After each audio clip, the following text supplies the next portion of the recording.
Hi, Jeff. Hey, Barry. And to everybody here from the OBR family, um, started off with a beautiful drive.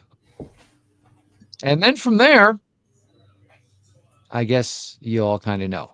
But before we get into this, I think it would only be right, obviously, that we just go here real quick. To the Ohio State family, to the New York Jet family, Centerville, Ohio native Nick Mangold.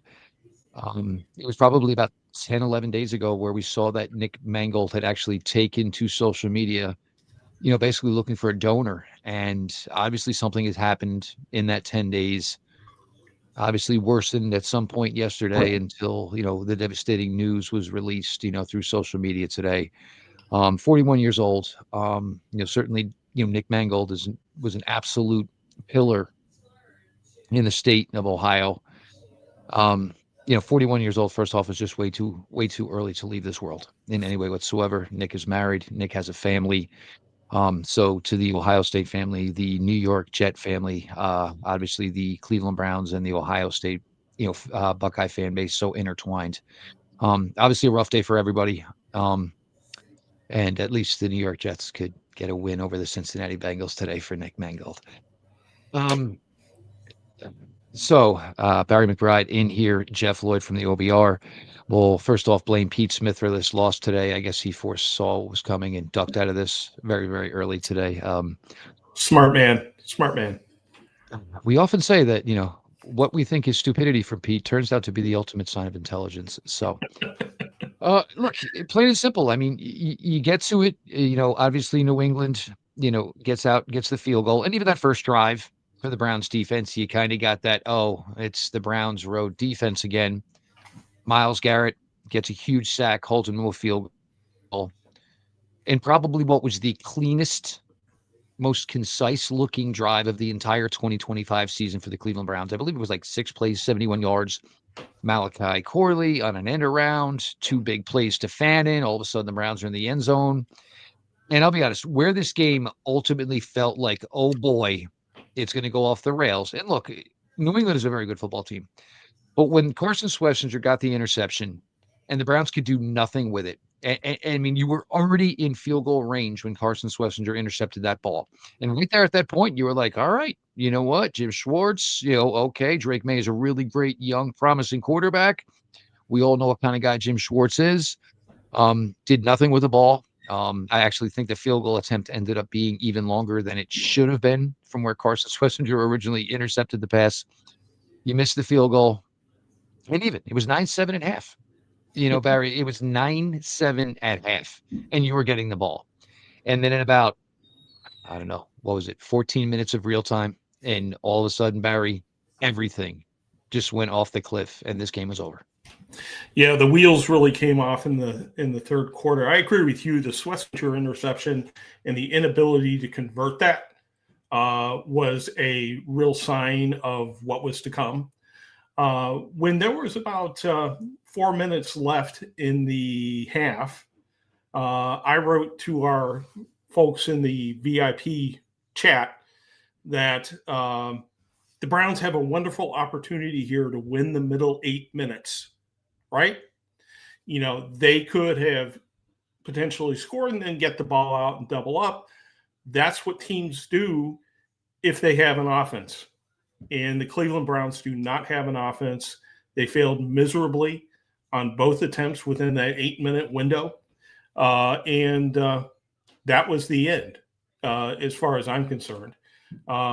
Drake May and the Patriots got the ball back after, I think, a 3-and-out right away by the Cleveland Browns in the second half, and just proceeded to tear them apart.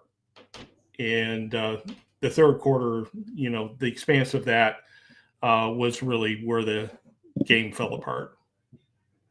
Even, the last second field goal to close the half for the Patriots, I think it was like 3rd and 19. And it was an incredible, incredible reception by Keyshawn Boutte. Deep square in, caught the ball well outside of his body. Something that, man, I got to be honest, it's really nice to see somebody actually be able to catch a ball outside of his body. We got guys here with the Browns right now can't even catch the ball in the numbers. So that was an incredible. And even you saw the Patriots run up to the field, and then all of a sudden they realized that they were short. and, kind of just ran it down to 3-4, whatever, killed it, got the timeout, went to the half. So you get into the second half, and I guess it was a 3 and out, right? And then there was the Dylan Gabriel interception to Spillane. First off, it was a terrible ball. It was a great play by Spillane, don't get me wrong. But that ball was never going to stand a chance to get to David Njoku to begin with, just the way he threw it. It was going to end up being at about, David Njoku's knees, which was not going to be a situation for David to basically catch and run with it. Spillane takes it down the field. You get a touchdown.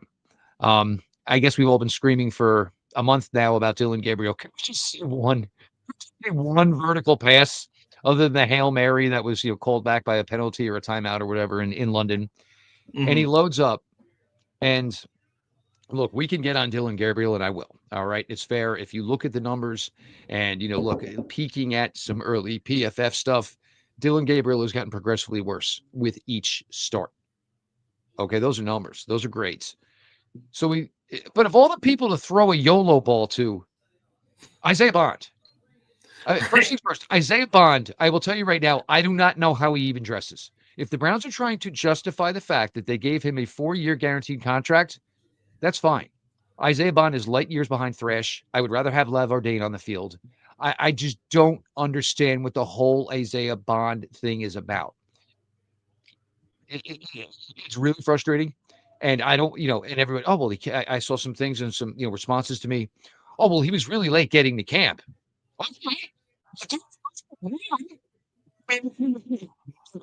That's justification. That's fine. But he doesn't need all the reps that he's getting here right now. Jerry Jeudy, it's bad when the guy who you came into the season was supposed to be, without question, the number one offensive playmaker for this team. They said he was targeted on the one ball that he was, and Harold Fannin actually put his hand up for it. And that just shows you what kind of problem you have right there. When you have two guys basically running crossing routes and the separation between the two of them is enough that the underneath guy was able to put his hand up and get the ball. All right, so that ball went incomplete. That was the only ball I even saw within the area code of Jerry Jeudy today. We can't really fault Jerry Jeudy, obviously. But my guess is he probably was not open very often. So Jerry Jeudy is doing nothing for this team. Harold Fannin Jr., look, that's probably the one thing offensively that you just go put on the shelf and say, all right, it'll be nice when hopefully this team gets more competitive in a year or two that you got a guy like Harold Fannin Jr. We knew going into this game that the New England Patriots defense had not allowed one single rusher over 50 yards this season. So to believe that, the Browns were going to be able to get Quinshon Judkins going, you really felt that was probably going to be something that was not going to happen today. At least the Browns didn't overrun him. Of course, that's because Quinshon Judkins left the game early with a shoulder injury. But 9 carries for 19 yards. There was nothing there for Judkins. And I know a lot of people, well, it's 2nd and 12 after Judkins got nothing on first down, lost a yard or two. Why are you running it again? Because you do have a rookie quarterback. So you're at least trying to get it to 3rd and 7, 3rd and 6. You're not going to, because look, you guys can't have it both ways. Pittsburgh, everybody screamed, why is he throwing the ball 50 times a game? Well, if you were doing it that way and it was 2nd and 12 and you were going to throw it and then you were going to throw it, you would have reached those numbers again today. So I'm not sure exactly which way you guys want to go with that. That's fine. Now, as far as Dylan Gabriel overall, if you guys are ready for it, if everybody wants to really take this up a notch and let's absolutely get nuts. If you're all ready for Shedeur Sanders, you've got the bye week. And I will not go by what Kevin Stefanski said today about sticking with Dylan Gabriel, because you do need to keep in mind the 4th game of the season, when the post-game pressers were going on, Kevin Stefanski said nothing about changing to Dylan Gabriel, said he was going to continue with Joe Flacco. A couple of days later is when the ultimate decision and the word was given to us all that it was going to be Dylan Gabriel starting in Europe and not Joe Flacco. So don't take those comments as truth, seeing as the Browns don't play again for another 14 days. Yeah, 2 days ago, or 1 day ago, Jimmy Haslam was talking about patience when it comes to Shedeur Sanders, that he's coming along in practice, they're taking their time with him, all that sort of stuff. We'll see if that remains intact as Haslam starts to come under fire for the performance this season, in addition to Kevin Stefanski coming under fire for this season, and Andrew Berry. And to be honest with you, I mean, you talked about a lot of different deficiencies in the Browns offense today, Jeff. Um, the story at wide receiver is just unbelievable. Even if I expected the worst, it would not be, what was it? 9 targets to wide receivers. Jamari Thrash is the only guy who caught anything. I was looking forward to him in the preseason. I was hoping to see more of him. We finally are. But Isaiah Bond, nothing. Looked completely unprepared on one route. Looked back at the quarterback very late. 4 targets, no catches. Jerry Jeudy, 2 targets, no catches. Jeudy at least has a little bit of an excuse because of the cornerback he was up against was a legitimate lockdown quarterback. But it's getting old, and it's getting old real fast. People are going to point the finger at Gabriel. There was a lot of that in the VIP thread today. And Gabriel, when I saw him in college, was a very effective college quarterback. He's got nobody to throw to on the outside and deep down the field. He's got 2 tight ends who are stellar, and that's great. They were first and second on the team in receptions today. Got about 100 yards between them. But if you don't have wide receivers, it's 11 guys versus 8 or 9, Jeff, and there's no way you're going to be able to compete. There's no question. And look, even for Bond, the one, and and Barry knows, and all the OBR guys go, and when I talk about Isaiah Bond leaves the ground more than anybody who never has to jump in their entire life. It is a huge, huge flaw in his game. It is one of the worst things a receiver would ever do, is to jump for a reception that you don't need to jump for. It takes away all your momentum. It destroys you. The play on the sidelines, if he had not jumped, the defensive back would have ran right into him with his back turned, not seeing the ball. It would have been a pass interference. Is the ball a duck? Absolutely. Pull your gun out. Fred Greetham, yell, shoot that thing. It was a terrible pass. Absolutely no question about it. Then you come back with Isaiah Bond open on a slant. And what did we see 2 weeks ago in Pittsburgh? Isaiah Bond running over in the middle, wide open on the goal line. Would have scored his first NFL career touchdown. Didn't have his head on the ball. So much didn't have his head on the ball that the ball hit him in the head. Now today, didn't get his head around in time. There's a slant, hits him on the numbers. And because he is just so late in transitioning from break to looking for the ball, did not get caught. So look, yes, look, we all agree Dillon Gabriel and most likely Shedeur Sanders are in no way the future of the Cleveland Browns at the quarterback position. But you can't make a fire if you don't at least have wood. So these quarterbacks are out there. And Barry just told you, the wide receiver position for the Browns today had 2 receptions. 2. One guy, 2 receptions. Gage actually called a strict play for Gage Lavardine to throw a pass, which he ended up scooting up and getting 3 yards out of, before any other wide receiver actually caught a pass.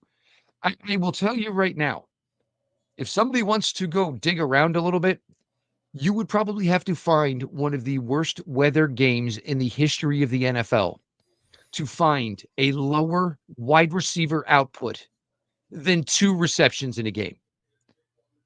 Absolutely mind-boggling. 2 receptions from your entire wide receiving core. I cannot even fathom how that could happen. If somebody wanted to ask a question and somebody wants to talk to maybe Kevin tomorrow, that would be one I would want to bring up. I understand they're all young, but nobody can develop. Nobody can improve. There's not a play or 2 for Jerry Jeudy right on your play call sheet. This is my best receiving option I have. What are Jerry Jeudy's favorite 3 plays? Because if you have to try to get these guys involved. And look, it's the fact that Fannin succeeds the way he does is starting to become almost a head scratcher, because he's not running anything different. That first drive, we saw some different things. Most of that was done out of where he was lined up. The fake, the touchdown was almost kind of like it was almost kind of like an inside trap or maybe even a scissors, and everybody on New England kind of froze, and Fannin just kind of leaked wide open. I mean, it could have been fullback leak.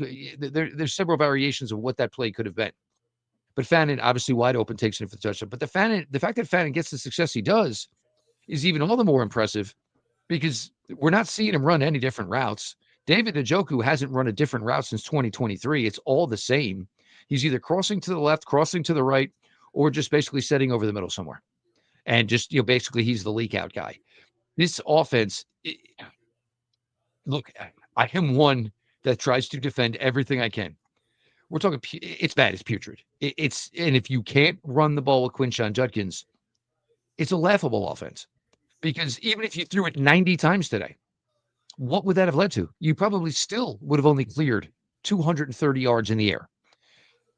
There has to be something done for the sake of doing something. If that means it's Shador, or God forbid, with 2 weeks, you dig into some of the Oregon playbook and try to incorporate some things here because you have younger guys. They are not that far removed from college offenses. So if you want to put some of that in where you think it's going to be a little easier for these guys and comfortable, it has to be part of the idea. Because what you saw out there today, and look, it doesn't help that Mike Vrabel was here last year. It certainly doesn't.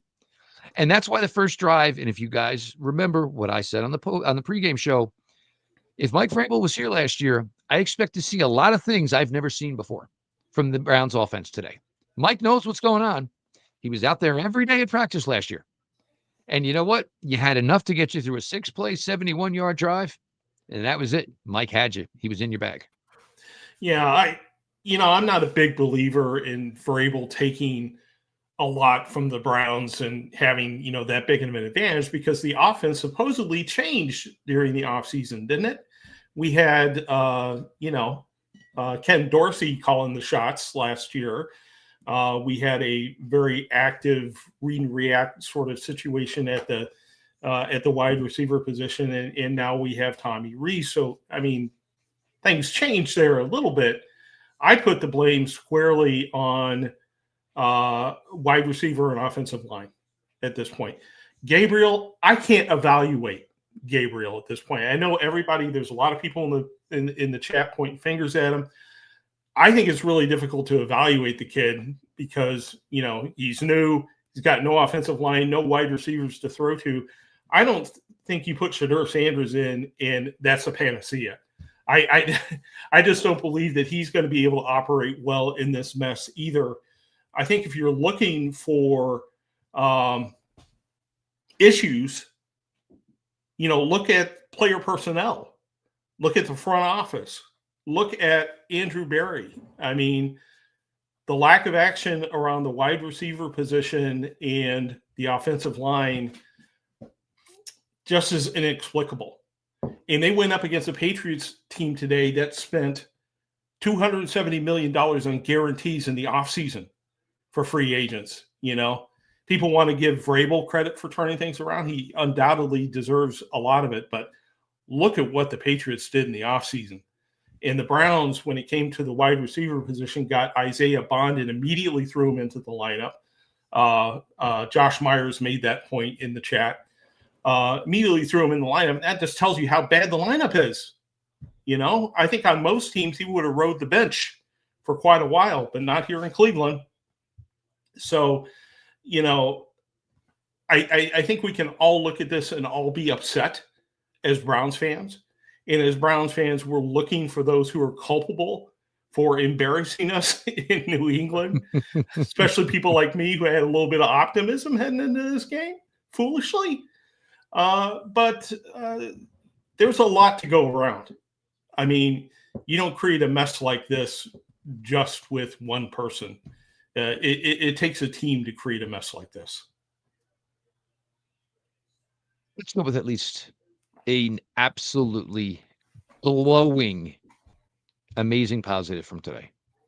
5 sacks? Are you stinking kidding me with Myles Garrett?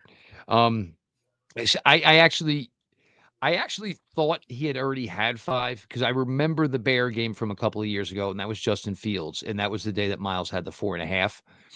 I don't know. I was pretty sure that was a 5-sack game. I don't know if somewhere along the line that got converted to a 4.5-sack game or whatever. And it was a great job. Dan Murphy, who does a lot of the inside and releases stuff through his account as far as Browns records, and like his timeline was just on a roll today. Well, that's Myles Garrett's 23rd. I think it was 28th second sack game. That's Myles Garrett's 17th 3-sack game. This is Myles Garrett, and it was just getting so teed up for him to just basically continue.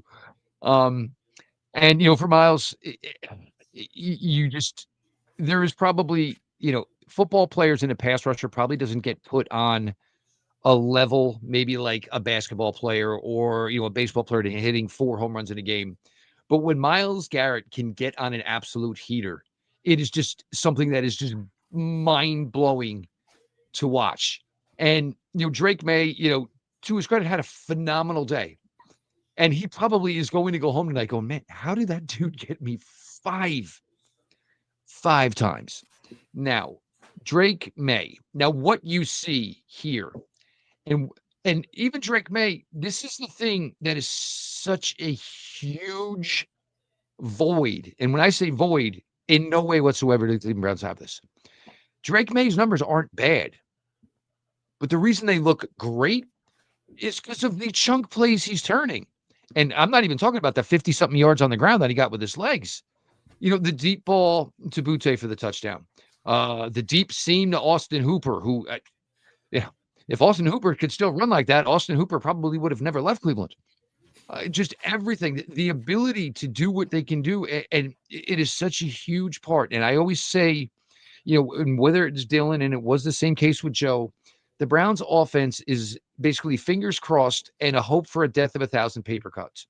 Meaning, hopefully the quarterback can go 8 of 9 on this drive and we can run the ball a little bit. To ask your quarterback to have to play with that type of precision and accuracy is never going to happen. It is not going to happen. There is a reason quarterbacks complete passes at a 70% clip. It's not because they're just accurate underneath. It means that guys are schemed wide open. And all they're doing is throwing the ball and hitting a barn. And you saw that plenty today. And that is probably the biggest thing that leaves us all with sour stomachs, is because once we get to the actual game, it's not so much what we do or do not see from the Cleveland Browns. It's what we see from the opponent.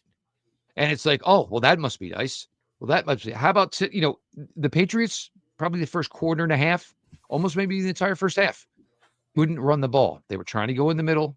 We all know the Browns are stacked there. Guess what they just did? All right, we're going to start fooling the defensive end. We're basically going to have him see it right in front of him, and he's going to commit one way or the other. To the Patriots' credit and to the Browns' discredit, Browns defensive ends, what is your job in that scenario? Set the edge. Not come running in 500 miles an hour to watch Travion Henderson just go wide outside of you. Set the edge, which means Travion Henderson needs to turn inside of you back to where the would-be tacklers are. There was one where they ran with Hunter Henry. He knew Alex Wright was doing nothing about it. He didn't even bother chipping him. He just ran right by Alex Wright. He said, I know you're going to take yourself out of the play. I'll just go ahead and get myself 8-9 yards down the field, and I'll get a chip in on somebody else. Henderson went and got 10, 11, 12-yard run, whatever it was. One of the things I think, Barry, I'm probably a little bit nervous about, and thank God it's the bye week. But, I mean, the amount of times we kept saying so-and-so is in the tent or so-and-so is not returning to the game. And, it was obviously Judkins, safety Russian Jenkins was out. We know that Carson Schlesinger walked out in a walking boot. Again, that's not something I'm getting so upset about. I remember years ago. Former Tyson center Campbell NFL. had a concussion. Tyson Campbell concussion. But I remember years ago starting center NFL. JC Treader walking out with a walking boot on, started the following Sunday. So with a bye week, I'm not that nervous, and thank God it is a bye week. But that's a lot of bodies down and a lot of quality bodies that went down today. Yeah, it certainly is. You have to hope, as you obviously are, that the 2 weeks will give them time to heal and the Browns won't be in even worse position. as they go on to face the Jets. But, the whole Myles Garrett thing, I've seen defensive ends dominate a game, right? I remember J.J. Watt coming in here with, I don't know, it was Houston or Tennessee, one of the two, and just dominating the Browns, right? It was impossible to do anything. And Myles Garrett, whenever the ball got into the red zone, seemed to turn it on, something fierce, and he got 5 sacks. It was an outstanding game. It was an outstanding effort, and it was totally wasted, by this team. It'll be a data point that we can point to when Myles retires about what a great player he was when he was with the Cleveland Browns. But that game ended with Myles slamming his helmet on the bench and very upset. We don't know exactly why he was upset, whether it was being taken out of the game or the poor effort all around at the team level. But he ended a 5-sack game being furious, which is just wrong. It's a shame to see such a talent not be able to experience a Super Bowl run, at least yet in his career. I think when it comes to the Patriots offense, I hate to say that we got out-coached, but, because Tommy Rees does not have the chess pieces to play with that Josh McDaniels had, but McDaniels certainly, toward the midpoint of that game, I'm not going to say it was a halftime adjustment, but toward the midpoint of that game, adjusted what his offense was doing. And I'll leave it to Pete and to Sam to tell me exactly what happened there. But it's clear that they started exploiting the sidelines. They started exploiting the area beyond the hash. And they found a way to move the ball on the Cleveland Browns defense. And it's frustrating when our offense presses all kinds of buttons, but all of them end in a thud. Stefanski got, like I said, Stefanski got, too clever by half. It seemed to me at various points. He ran 2 sort of flea flicker type plays in a row with a very young team. And it just seems like we got beat. Our offensive coordinator and head coach got beat by the offensive coordinator on the other side. Jeff? No, absolutely.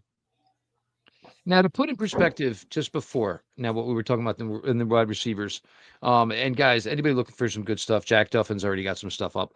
So go ahead and check that out at the OBR.com. Make sure you look to the insider package while you're there. We, of course, will mention that while Barry McBride is here with us. 75 snaps for Jerry Jeudy and for Isaiah Bond today. 75 snaps.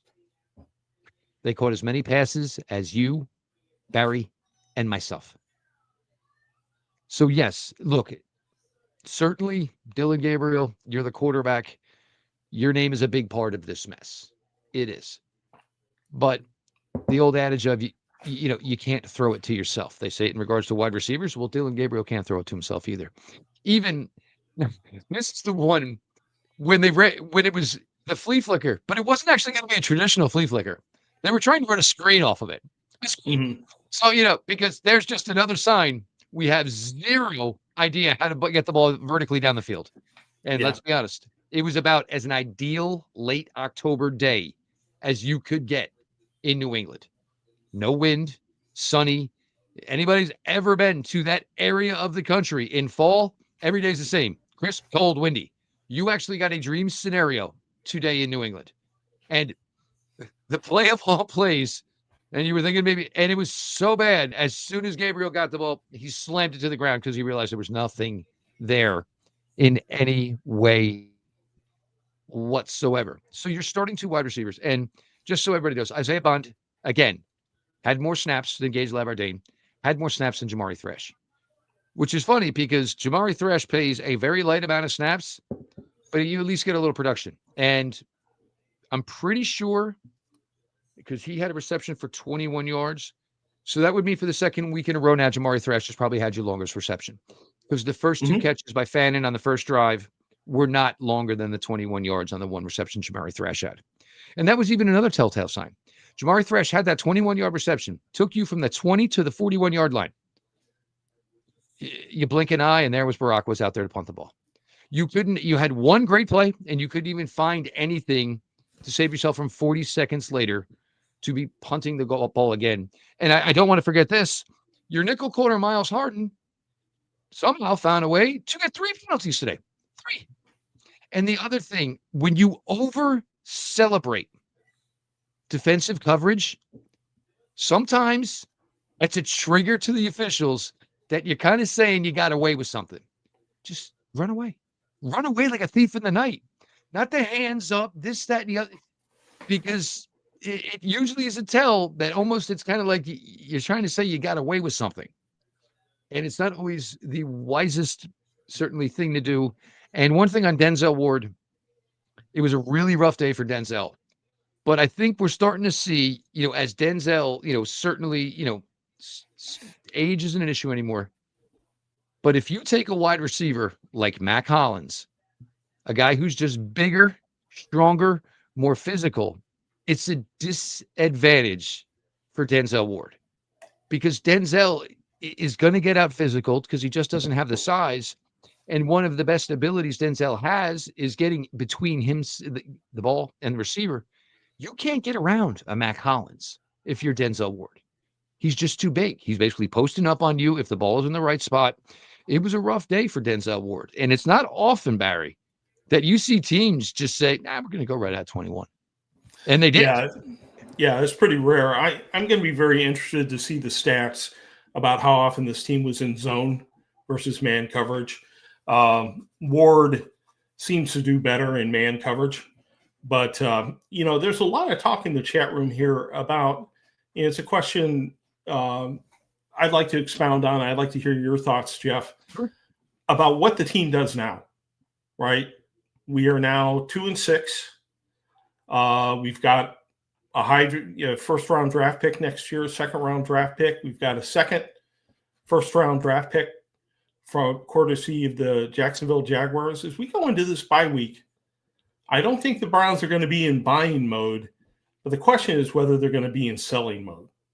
Whether they're going to try to accumulate more picks and just acknowledge that this season is, even with an easier schedule after the bye, that this season is not going to be about accumulating a lot of wins. I think one of the things you start with, and this is, this has been the MO of this season, the whole point, and this will be the MO, obviously, of the final remaining 9 games. It's going to be about the rookie class. And you have to listen, we're into the double digits now. And, whenever Shador eventually gets on the field, that's going to be another guy. So you're talking 13, 14 legitimate rookies on this team. So that has always been the case. So obviously the maturation of these guys obviously is a huge, huge part, and it doesn't necessarily matter if it results in wins or not. I mean, we've seen Carson Schlesinger play fantastic. It's not necessarily resulted in a wins. That's going to be a huge part of it. The question is, you're going to go obviously to everybody on an expiring contract within this team. You know what I'm saying? I don't think anybody, if Joel wanted to go, I'm sure the Browns would be classy enough to do it. But the whole reason Joel is still playing, this is his life. This is his life, not his football life. His entire life now is involved in the Ohio area. He's got a family. He's got kids he's raising. You know what I'm saying? But if you tell me you would rather, if somebody wants to throw anything on Ethan Posick and we play Luke Whippler for the final 9 games, so we see if maybe whether or not Luke Whippler could be the starting center for 2026, yeah, I'm absolutely all for it. Same case would be said about Wyatt Teller. If somebody was interested in Wyatt Teller, and Wyatt Teller's on an expiring contract, and if we're going to be completely honest, odds are probably good Wyatt Teller's probably not coming back. If you want to insert somebody else in at right guard for the remaining 9 games to see if that is one less opening this team is going to have to worry about in 2026, yes, absolutely. David Njoku, that becomes a more difficult one, because you have a conversation with David and say, look, is this relationship going on after 2025? And maybe it is, maybe it isn't. If David, and there are certain places, and I'm sure a team like Philly would find a spot for David Njoku in a heartbeat. That is where David Njoku is from. It's certainly something to consider. There's no question about that. You have to look at the guys that are, most likely not going to be with this team next year.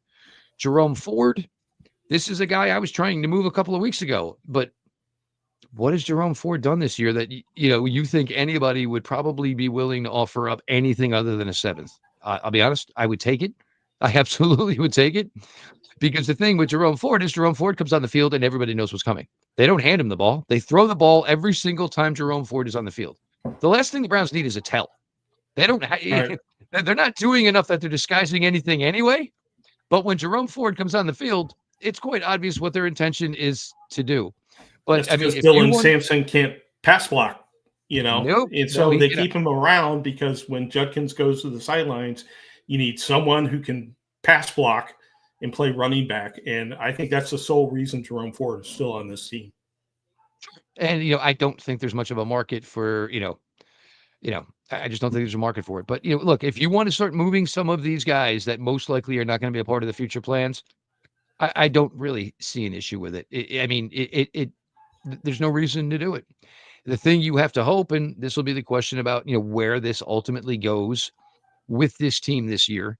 Can you hope to string together another rookie class like you did this year? Well, we'll see if the same players are involved in even getting to that point. Today, that third quarter and that entire blitzkrieg and the way it went down, that's bad. It's bad because it fell apart and it fell apart quickly. It's one thing. And, I said during the week on a couple episodes, Dylan Gabriel's protection of the ball was fantastic. But if there's zero production, it really doesn't mean anything. Now, say Right. he went out today, threw for 250, 2 scores, 2 picks. You'd say, all right, well, we're not scoring by him holding the ball. We're not scoring by him not throwing it away. And the safety that he took, he knew. As soon as he threw, he put his head in the ground. He knew. He knew there was nobody there. And to beat, it was wide open though. I mean, the 3-yard line was wide open, standing there all by himself. But he knew. He put his head right down. Now, is that a communication thing? Is everything being run correctly? Was Dylan Sampson supposed to be there? I doubt Harold Fanning was only going to run a 2-yard route because you weren't going to ask Dylan Gabriel to basically make a 20-yard throw from where he was just to get 2 yards. I'm sure Fanning read the correct route, and you were going to throw it up maybe to Fanning. Hopefully he catches it. Hopefully you get a pass interference call, whatever. But now that he's turning the ball over and the numbers still aren't that great with Dylan Gabriel, he's giving you less of a shot than he was giving you in previous weeks. You had a shot to beat Minnesota. You did beat Miami. If you're going to put the ball in Dylan Gabriel's hands, you're going to lose Pittsburgh. I wouldn't say it was necessarily in his hands today, but you got behind by a lot. And, you hoped Gabriel was going to he's not going to throw you into a game. He's not Jameis Winston. He's not Joe Flacco. He does not have that type of ability. That's the one reason I will mention Shedeur. You guys know what my theory is on Shedeur. His pass rush, it's bad. It really is. But I am going to tell you right now, Shedeur Sanders will rip the ball 15 to 20 yards down the field. He will not think twice about it. Now, the question is, are receivers going to be able to create any separation to get open? Which is a huge, huge issue like Barry and I have been talking about here today. It's certainly, it takes 2 to tango, obviously. Ideally, you'd want 4, 5, and 6 to tango with a receiver core. But it's literally the irresistible force and the immovable object. The quarterback's not playing great, but then again, nobody's open to throw the ball to anyway. So that I would love to be inside the meeting room of the Cleveland Browns offensive coaches, because I would really love to just see the reaction of 2 receptions by wide receivers. 2. Yeah. I think it's an active question about the future of Chad O'Shea, the wide receiver coach. I mean, no doubt. He's not given the best pieces of clay to work with, but, this is active regression on the part of Jerry Jeudy. Bond has not done anything. And Jamari Thrash is the only wide receiver who's shown very much so far this season. Adam says, stop acting like QB play is not a problem. here's my take on this. You know, I don't think either Jeff or I are defending Dylan Gabriel at this point. My take is essentially that I can't tell whether Dylan Gabriel is a B or C or D NFL quarterback. I don't think he's an A NFL quarterback, but Yep. sort of where he lies on the spectrum because of the situation around him.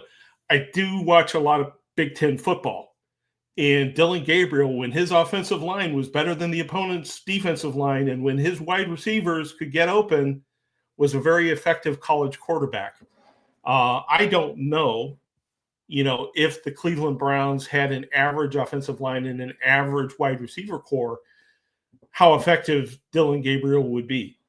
I can tell you he's not the type of quarterback who appears to lift all the boats around him because, we just obviously haven't seen that from Dylan Gabriel. So he's sort of proven that he's not at that level. Beyond that, gosh, I don't really know how good Dylan Gabriel is. No, and look, I don't think anybody is standing here. And look, I did try to defend Dylan Gabriel. And the thing now where you get turnovers, that was basically the biggest thing to basically stand in unison with Dylan Gabriel. Saying, look, well, he's at least not turning the ball over. Joe Flacco threw 6 interceptions in the 4 games he started. Dylan Gabriel hadn't thrown one until today. But now that's the problem because you're not getting anything.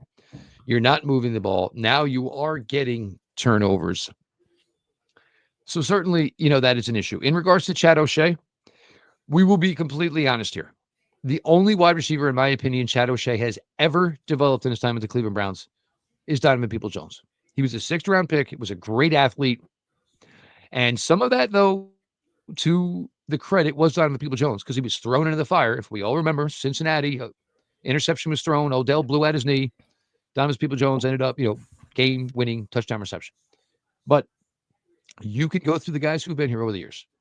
And no, absolutely not. Nobody has taken a step.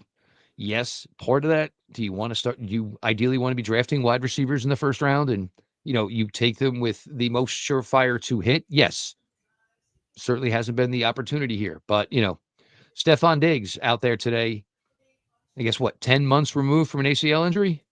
Stephon Diggs was once a 5th-round pick. So guys can develop. It's just not necessarily happening with the Cleveland Browns. However, I'd like to see Malachi Corley get some more reps. You trust him enough for kickoffs. You trust him enough on an end around. Right now, Malachi Corley, and they did say this in the broadcast several times, there is no size to the Cleveland Browns wide receiver room without Cedric Tillman. Corley is now your biggest wide receiver. Maybe give him a little run. Gage Laverdane, and this is where I think he should play a little more, is because Gage Laverdane probably has the best working relationship with Dylan Gabriel and Shedeur Sanders.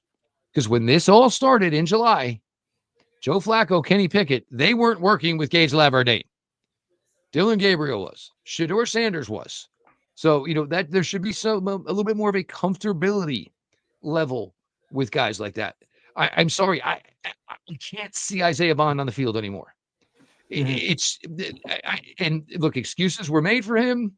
And, this guy, he was basically the guy that put Nick Saban into retirement by trying to go and renegotiate his contract after like a 36 reception season. Imagine trying to strong arm Nick Saban after a 36 reception season, telling him you wanted more money. Oh, well, Texas will give me more money. Tell the guys at Texas I said hello, son. Have a great trip to Texas. Good luck. And in Texas, it was the same thing. He went down to Texas, was supposed to be the guy. Matthew Golden turned out to be the guy who got drafted in the first round. Yeah. Isaiah Bond, there are just way too many inconsistencies. He is way too raw. He honestly would be a really nice guy to probably have on a practice squad. I think the Browns got overly excited that here was somebody that they could put into that room, and they desperately needed people, and that's fair. I get it. But they went out, signed him 4 years guaranteed, rushed him through. He was playing 3 days in a preseason game after being signed. And He was playing a little bit better with Joe Flacco, and I do think that is part of the problem. I think Bond would play a little bit better if there was a little bit more of a vertical element to the Cleveland Browns passing game. But in this precise route running, everything's going to be done in 2.5 seconds, head around. That's not the Isaiah Bond game right now. It certainly screams that it should be more of the Jamari Thrash game, which becomes more baffling that they don't play a player who's, obviously a little bit more comfortable in the system. There are just so many questions here. And I think the Browns just kind of offensively run a bunch of, and I'll only do it once, throw a bunch of shit against the wall, Barry, and pray that something's going to stick. Well, someone's telling them to throw that fecal matter. Question is, The editor. is it Chad O'Shea? Who's in that room? Who's the guy saying, go out and throw Isaiah Bond out there, right? I think your point about Lavardane applies to Jamari Thrash as well. I expected to see him step up once Dylan Gabriel came in as a starting quarterback because those guys had a lot of reps together. And he has to a degree. Lavardane hasn't really had as many opportunities other than his one attempt at playing quarterback today. He got no targets. This dude's smart enough not to throw it. Yeah, exactly. Plus points for him on that one.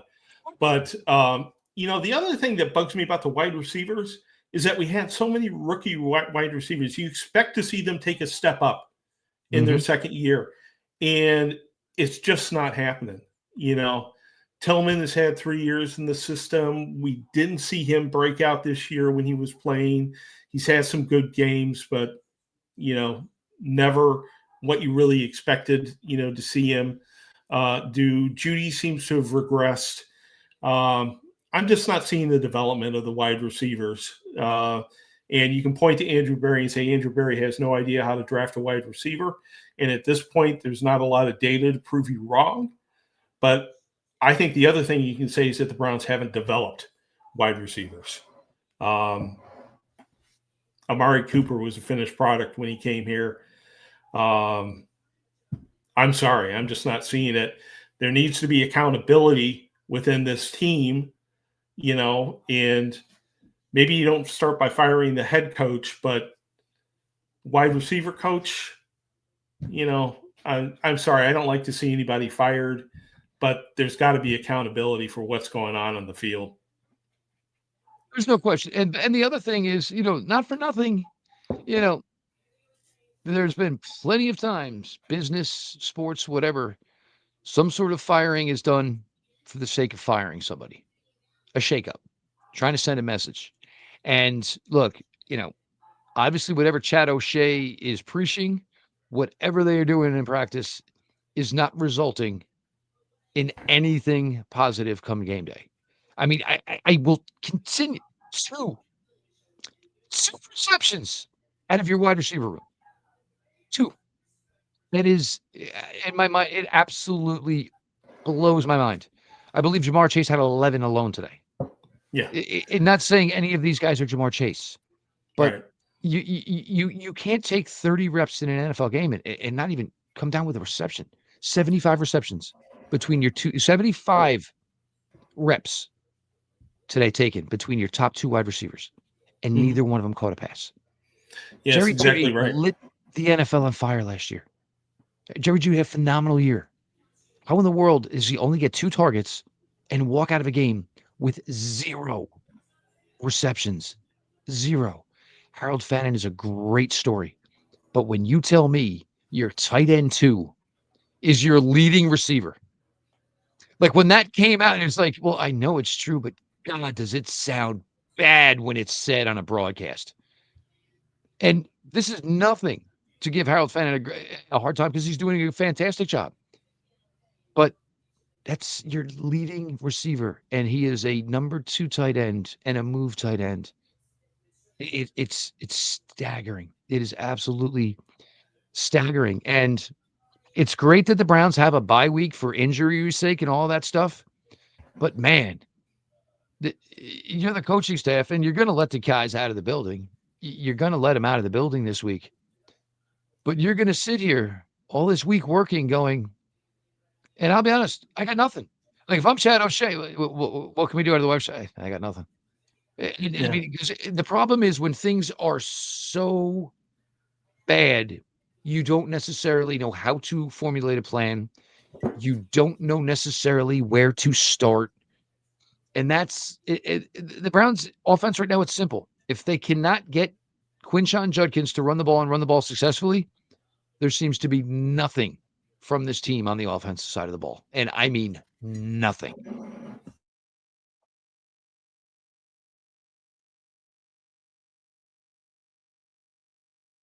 Mute Barry. I got muted, but probably the football gods wanted to silence me. I can hardly blame them. But uh, when it's your third receiver, the guy gets those 2 receptions, right? Who is ordering that?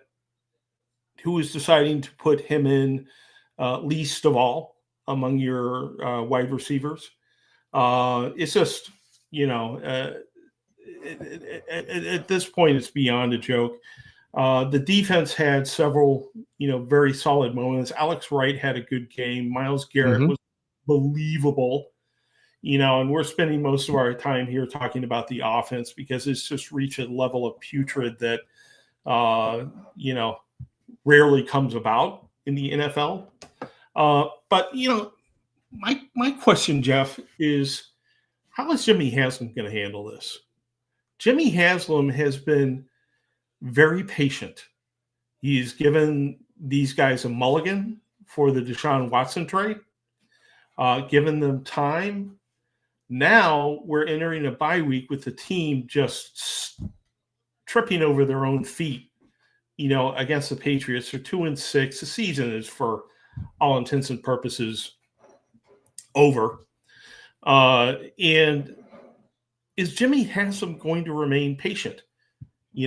He's got very expensive PSLs to sell at that new stadium, right?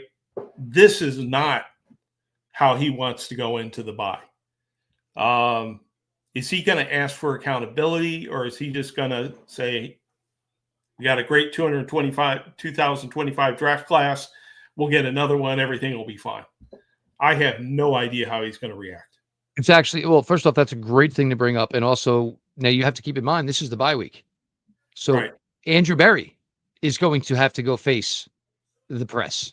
This is the one time in the regular season where you will hear from your general manager.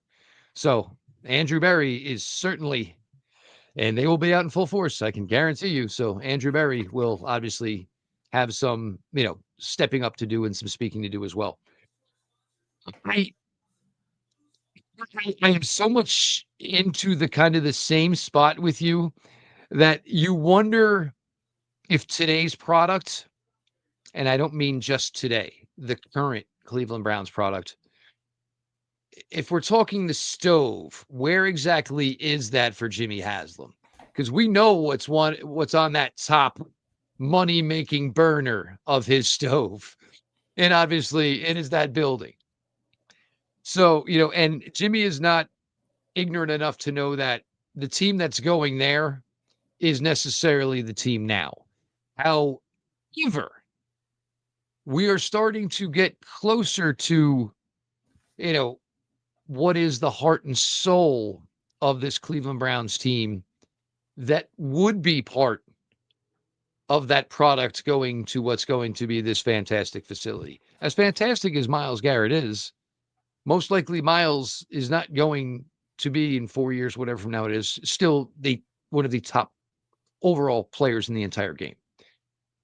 That quarterback, which is going to be a huge part of the entire offseason discussion and certainly well into April until it finally happens.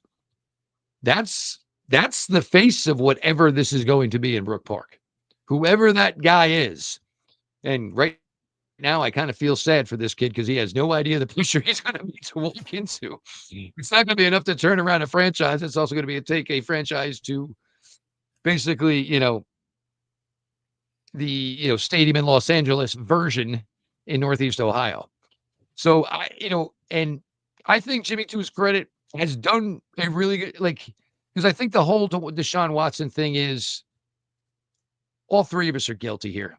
So I'm not shooting you. You're not shooting him. Neither are you shooting me. We all screwed it up. We all thought there was something really, really there. Did it really set us back? Absolutely. And Andrew and Kevin can have their part in it, but I mean, it's $232 million of Jimmy's money. So, I mean, it's $232 million of Jimmy's money either way, one way or the other. He's getting Mhm. every drop of that money. So, yes, I can understand there's frustration, certainly from Jimmy Haslam. And it's going to be, when this team most likely finishes with a second top 5 pick in a row. I don't have to tell any of you. Go do some research. Teams don't usually draft after having a regime together, which would be 7 years by the time the draft comes around in April. You don't usually last 7 years, and years 6 and 7 draft in the top 5 in back-to-back years. That's usually somebody's got to go, one of you's got to go, maybe both of you's got to go. And, Jimmy can keep saying the positive words, but if the product's getting less each week, it gets really, difficult, certainly to. Now the question is going to be, of course, though, is, when you do all this, and going to bring in a rookie quarterback in April, are you choosing because the thing is, you're choosing the people before you have the opportunity of getting the kid. So if you're not drafting number 1 overall, you don't know who the quarterback's going to be. So you might have assembled a staff, Fernando Mendoza say, oh, we're praying it's going to be Fernando. But what if it's not? And you assembled a staff where now maybe you got a quarterback that doesn't necessarily jive with the philosophies of the offensive, staff put in place. And I think there's a lot of reasons. That's why I think Jimmy does speak so positively, because if they're going to go this route in April, which they are, at least I think they have an understanding of who the guy is, which does kind of confuse me because I know Pete and I talk about this all the time. This regime, for being together 6 years, has never gotten to go draft their guy high. Mhm. So what is Kevin's guy? Who is Kevin's guy? What does he look like? Yeah, and a lot of people will say that guy looks a lot like Dylan Gabriel because he's a fast processor, very smart. Well, does that mean You a know, taller one, a one with more it, mobility, one that throws right hand? No, but I'm saying, is Dylan Gabriel right, fit the criteria head up? But can we right. really get the guy from the waist up that could maybe fit Kevin's? Yeah, I don't know if that guy is in this draft class or not. I would hope so. That they would I think he find plays Ty at Indiana. Simpson or I think he Mendoza plays it. or I think he plays at Indiana. yeah, And you have yeah. to, and this is the You're one going to now. have to go to number 1 to get him.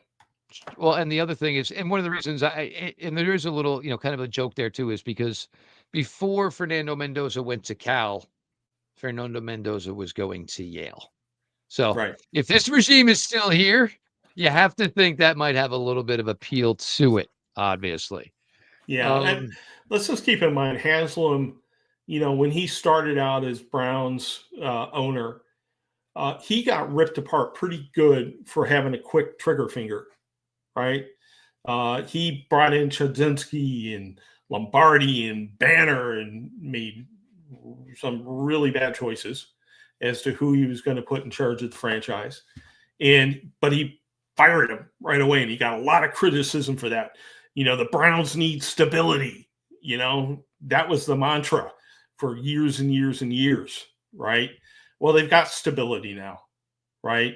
And just Jimmy Haslam thinks that is the wisest approach to follow. No, he didn't hire Chud. You're right, Carlisle.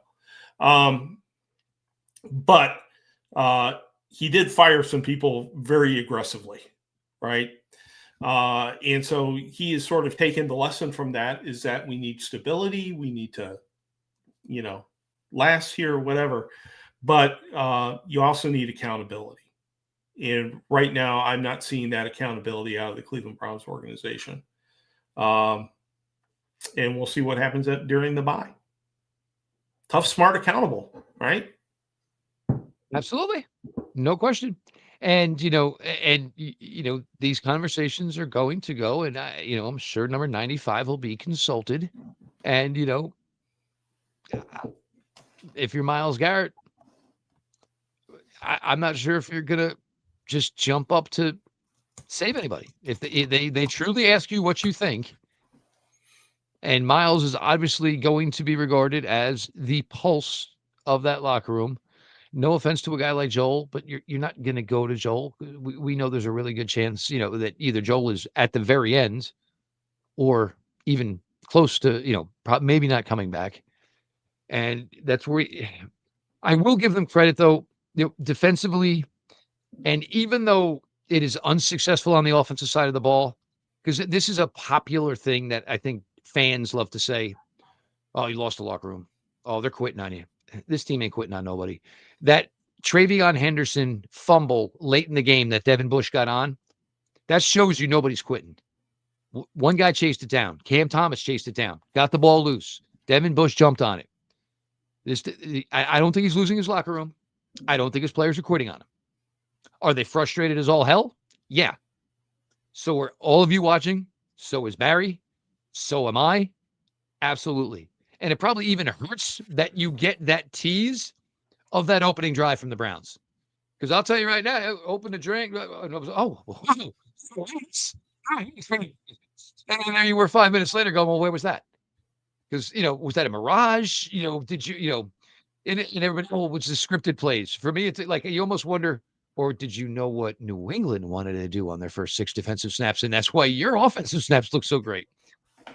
And that is part of the things that get frustrating because you see something that comes out and it's that clean, crisp, concise, and it's like a good dessert. It was so good that you don't have an opportunity at seconds because it is gone as fast as it was. And it's the way it kind of felt. And it's going to be an interesting week, obviously. I think for a lot of you Cleveland fans, I'm sure you're really excited the Cavaliers basketball is back. It's going to give you something else to maybe focus on here during the bye week. What was thought was going to be one of the best college football games of the entire season on Saturday between Penn State and Ohio State now looks like an absolute yawn fest that, most of you probably are going to look to make plans for 1:30, 1:45 in the afternoon because you're probably not going to need to come back for the second half of that game. Rounds 3D, this is usually what we do on bye week anyway. We're going to talk draft. We're going to talk draft quarterbacks. Why not? We went ahead and published. I was just saying we went ahead and published the recap of how the quarterbacks did last week on the OBR. So that's in the main spot in the OBR right now. So it's time to, I hate to say it's October, late October. It's time in Cleveland where we start talking draft, right? Yep. So we will certainly be doing that. I just also wanted to say, Jeff, before we close up shop here, in the upper left corner of your screen is a QR code. That QR code will take you to the subscription page, VIP subscription page of the Orange and Brown Report. We rely on your subscriptions to survive. We've been doing this for 25 years. It's because of the loyal subscribers that we've been able to do this for 25 years. And I know the rest of the season is going to be what it is. We will do the best analysis we can possibly do to help you get through what may be a rough second half of the season. And then in the off season, we will have information like nobody's business. Draft, what's going on in the front office, if there are big changes coming, what's going to happen with free agency. So if you're one of the people watching, please take a second to check out that QR code and decide whether or not you would like to be a VIP subscriber. There's my sales pitch, Jeff. You will go a little further with it. Look, it's not something you need to think about. It's something you need. The coverage is fantastic. And look, you're getting stuff there that I guarantee you are not getting from other places unless they are OBR subscribers who take the information for themselves and then go out and feed it to you, which always kind of grinds our gears a little bit here at the OBR when people are working as hard as they absolutely are. The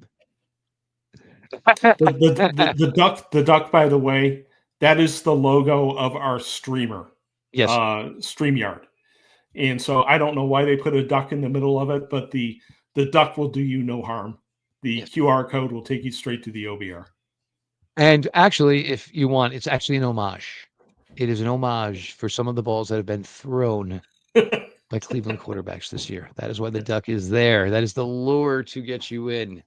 But no, the OBR VIP access, it is not something you want. It is something you absolutely need. So go ahead and check into that.